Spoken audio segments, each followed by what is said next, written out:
Hello world, welcome, thank you for joining me. So following on from the video that I posted yesterday, which was discussing the psychic senses and the idea that we have 6 soul senses and then we have the 5 physical senses, which are the senses of the body, what I refer to as the soul robot. And so the implications of understanding that is that there's basically an increasing amount of information that is becoming available to us. And so building on from that concept, what I'd like to talk about today is to give some information and some insights about the concept of understanding dimensions and what's referred to as dimensions of consciousness, and what does that really mean. So dimensions are essentially levels that are boundaries of describing almost like a bandwidth, a category of consciousness that we are currently ascending through. We're ascending through these levels.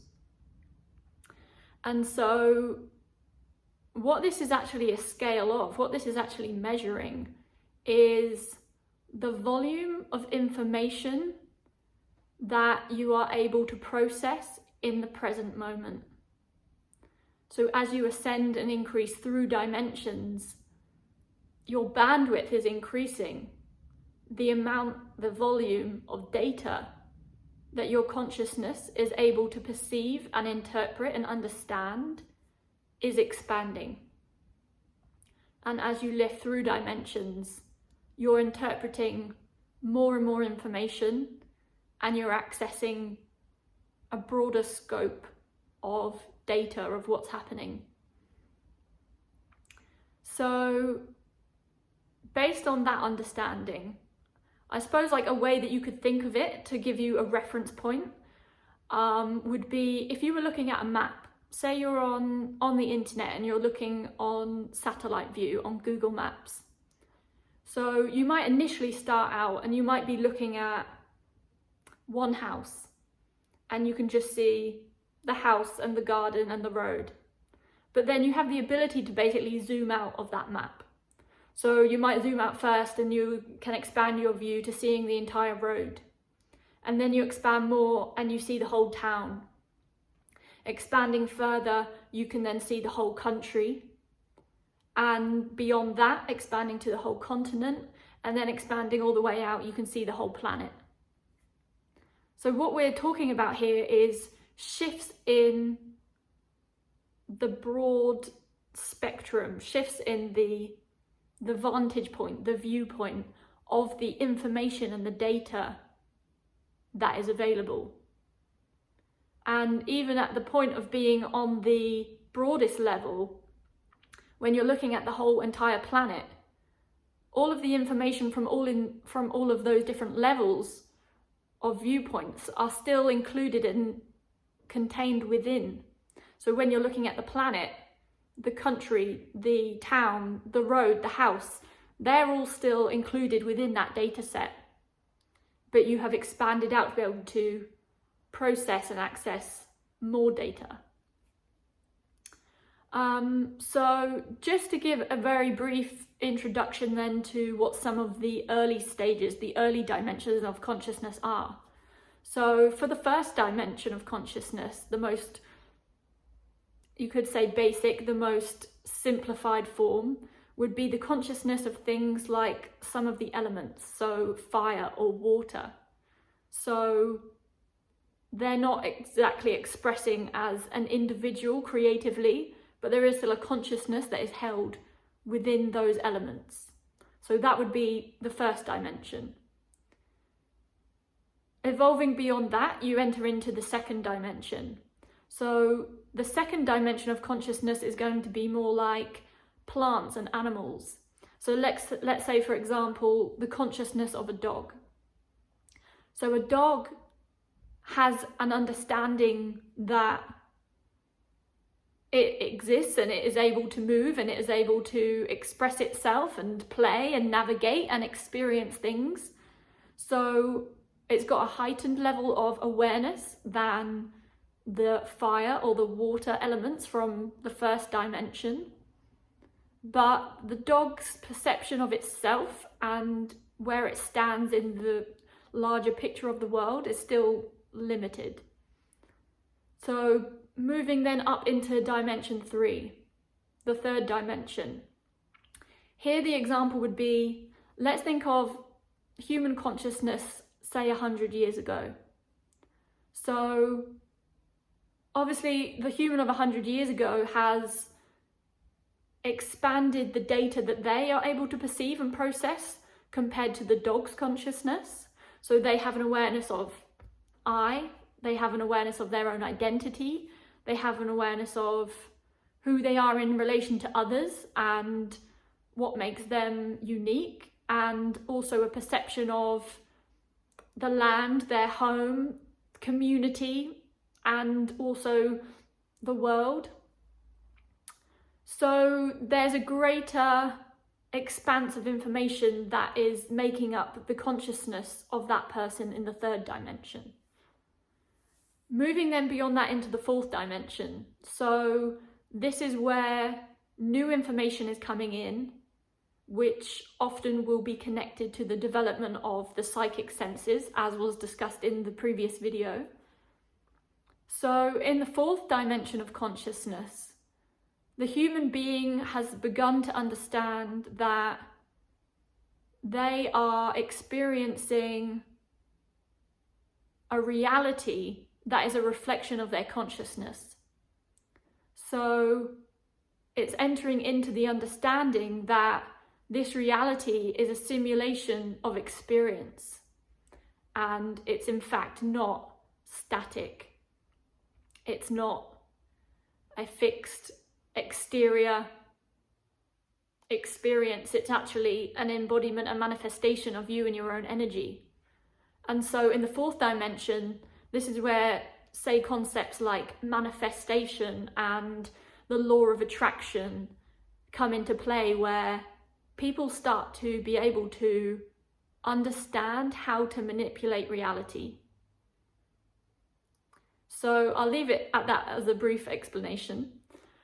Moving then up into the next dimension, into the fifth dimension, is where, again, the amount of data, the volume of data has increased, and the experience is going to be more of one of having an overview of time and space. So not being limited to being in one place and one time, but being able to use consciousness to access different timelines, different spaces. And yeah, I would describe it as a level of mastery of being able to not only know that you are creating your reality, but also mastering how to control and command that reality. So I'll leave it with a description of 1 to 5 for today. There are more. Typically people think of there being, or I've heard it referenced as being, on the grandest scale of consciousness, which would be the consciousness level of the entire universe, would be considered the 12th dimension. And then beyond that, what could be described as the 13th dimension would be the experience of merging completely back into source, back into the infinite. So there's one important point that I would like to highlight about this. And it's this idea that when you are in a particular dimension of consciousness, you are able to perceive not only the dimension that you're in, but also all of the lower dimensions. So what I'm saying is, if, let's say, for example, at the moment, humanity is in the 4th dimension, that means we are creating a compounding effect of information and data. So we're interpreting and receiving the information of dimensions 1, 2, 3, and 4 up to the stage that we're currently operating at. And the important thing to realize here, the takeaway from this, is that there are dimensions of consciousness beyond our own position. So from where we might be in the 4th dimension all the way up to the 12th and 13th. And in those dimensions, there exist beings, there exist spirits, there exist angels, extraterrestrials, people who have passed over, ascended masters. And from their point of view, they are viewing everything from their vantage point that is existing in the lower dimensions. So what I'm saying is that all of the higher dimensional beings are able to interpret and experience and understand and receive the data and the information from the reality that you are in. All of this information and data is being fed back up to them in the same way that we're perceiving all of the dimensions that are lower to us. So this really brings a big question into place of who is it that is observing us? If we come to this realization of realizing, wow, okay, there's loads of beings, there's loads of spirits, there's loads of entities that I hear that are observing us and watching us and have all the information of our reality and our experience, but we don't have the information of what are they up to and where are they at. The point that I'm trying to make is we can tap into the beings who are in the higher dimensions, who are witnessing reality and experiencing reality from the place of having the increased, larger volume of data available to them. So by connecting to your spirit guides, for example, by connecting to other entities, beings, angels, whoever you feel drawn to,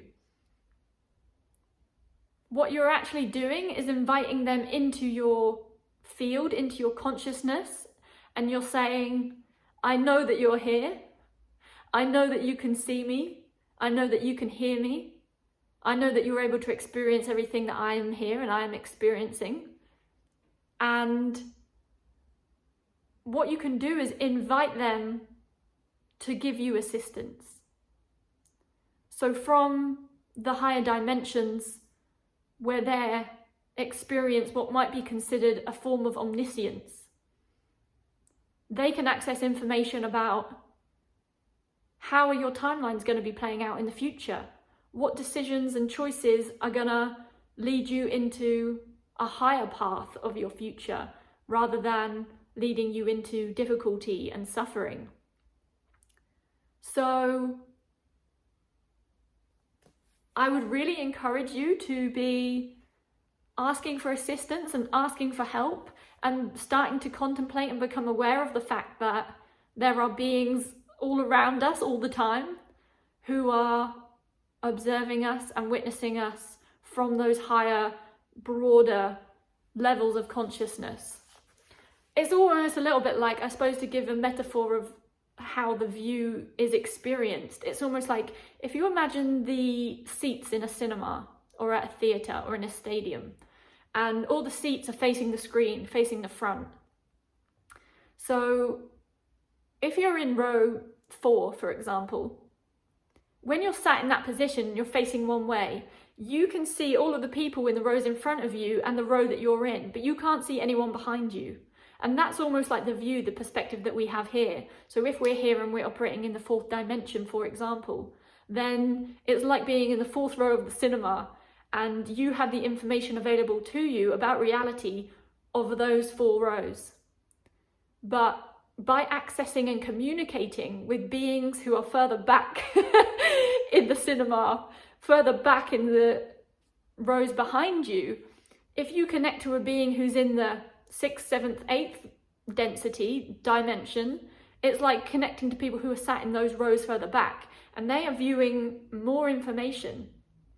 They're seeing all of the rows that are in front of them, including you and all of that you can see, but also there's a lot more additional information that they can access. And just to take that even further, going all the way to the back row of the cinema is the view of being able to see everything that's happening and seeing everyone in front of you. And that is essentially the view of Source. That is the view of God, the divine, that is witnessing and experiencing everything in creation.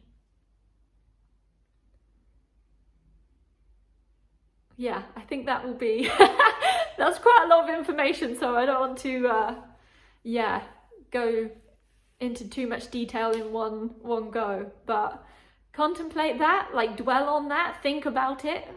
I suppose the question is really coming to the realization of, okay, what is there that we don't know? What is there yet to discover? And what help is available to me that can see and assist me from a vantage point that I'm not currently accessing? There is so much love and so much support and so many beings who are all here to assist you and guide you and help you to